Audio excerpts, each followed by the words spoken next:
সামনে অস্ত্র দিয়ে দেখতেছি, এবারে ব্রিজের চাকা গাড়ি চাকা তোলা বসে গাড়ি লগল গুলি মারছে। এরপরে এবারে আর কিছু না, গাড়ি লগল গুলি মারছে। কয়জন আসছিল তোমার? 3 জন।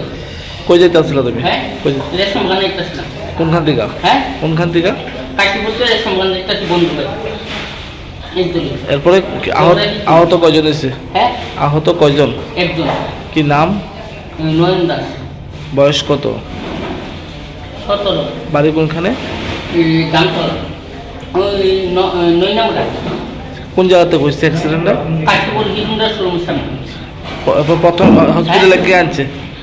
আমি জানছি ফায়ার সার্ভিস ফোন করছি, দেরি হচ্ছে এদিকে আমরা। এখন অবস্থা কিরকম? অবস্থা কিরকম? অবস্থা ভালো। তোমার কি হয়? বলবো মানে ঘুরতে বেরিয়েছিল একসাথে? হ্যাঁ। ঘুরতে বেরিয়েছিলাম? না না, আমরা মনে করো 8 রবিবার দিন বন্ধ, বন্ধুর বাড়ি যেতেছি, সম্মান করুন, পার্ক এই করছি।